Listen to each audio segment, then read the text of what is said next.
Delhi NCR లో విషపూరితమైన గాలి కారణంగా ప్రజలు ఊపిరి పీల్చుకోవడం కూడా కష్టంగా మారుతోంది. అయితే గత కొంతకాలంగా ఏటా చలికాలంలో ఇదే పరిస్థితి నెలకొంటోంది.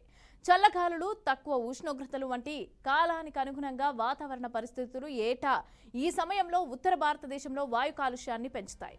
అయితే గత కొన్ని దశాబ్దాలుగా పెరుగుతున్న కాలుష్యం ఈ వాతావరణ సంబంధిత కాలకాలంలో కొన్నింటిని తీవ్రతరం చేసిందని పరిశోధనలు అయితే చెప్తున్నాయి. అయితే దీని ప్రభావం పొగమంచును పెంచుతోంది.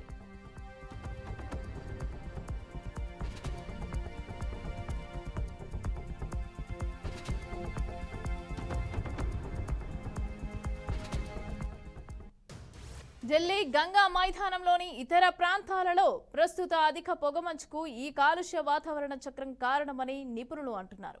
మసి, బ్లాక్ కార్బన్, అలాగే ఇతర రకాల ఏరోసిల్ కాలుష్యం, అలాగే ఉష్ణోగ్రత విలోమం ప్రభావాన్ని కూడా తీవ్రతరం చేస్తున్నాయని గత సంవత్సరం ప్రచురించిన ఒక అధ్యయనం చూపించింది.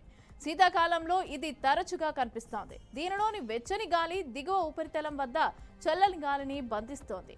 కాలుష్యం వ్యాప్తి చెందకుండా చేస్తోంది. ఎందుకంటే ఈ ఏరోసెల్ వాతావరణంలోని అత్యల్ప భాగం దిగువ ట్రిపోస్పియర్ పైన వేడెక్కడం ప్రభావాన్ని కలిగి ఉంటాయి. అయితే దిగువ ఉపరితలం వద్ద గాలిని చల్లబరుస్తుంది.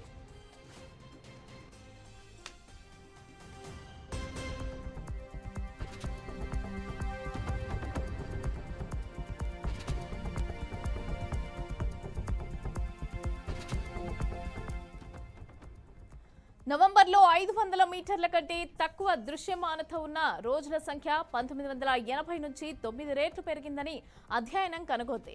ఇక డిసెంబర్, జనవరిలో అలాంటి రోజులు 5 రెట్లు పెరిగాయి. ఇందులో ఢిల్లీ కూడా ఉంది. నాసా పరిశోధకులతో కలిసి ఈ అధ్యయనానికి నాయకత్వం వహించిన యుఎస్లోని ఎన్విరాన్మెంటల్ డిఫెన్స్ ఫండ్ సీనియర్ పరిశోధకుడు రితేష్ గౌతమ్ మాట్లాడుతూ, ఏరోసిల్ కాలుష్యం దిగువ ట్రిపోస్పియర్ యొక్క స్థిరత్వాన్ని పెంచుతోందని అన్నారు. ఇది సహజంగా సంభవించే ఉష్ణోగ్రత విలోమాలను పెంచుతోందని, ఇక ఈ యాంప్లిఫికేషన్ ప్రభావం దశాబ్దం తర్వాత మరింత బలపడుతున్నట్లుగా కనిపిస్తోంది.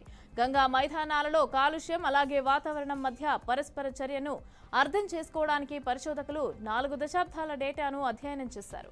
నవంబర్లో ఏరోసిల్ కాలుష్యం 2002 నుంచి 2019 మధ్య దాదాపు 90% పెరిగిందని వారైతే కనుగొన్నారు. పంట వ్యర్థాలను కూడా కాల్పడం వల్ల ఇది జరిగి ఉండవచ్చునని ఆయన పేర్కొన్నారు.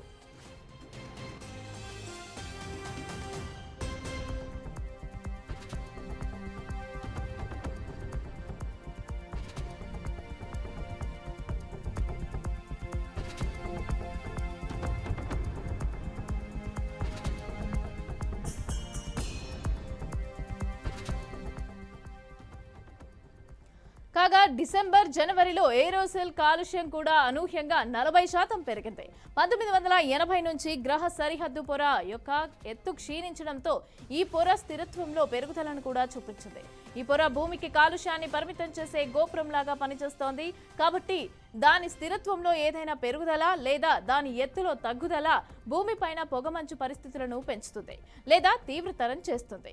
స్తబ్దత గాలి బయటకు వెళ్లనివ్వటం లేదని ఐఐటి కాన్పూర్ సీనియర్ శాస్త్రవేత్త ఎస్ఎన్ త్రిపాఠి తెలిపారు. ఇక మరొక అంశం సాపేక్ష ఆర్ద్రత పెరుగుదల, అలాగే బహుశా పెరిగిన నీటిపారుదల వల్ల కూడా కావచ్చునని అన్నారు.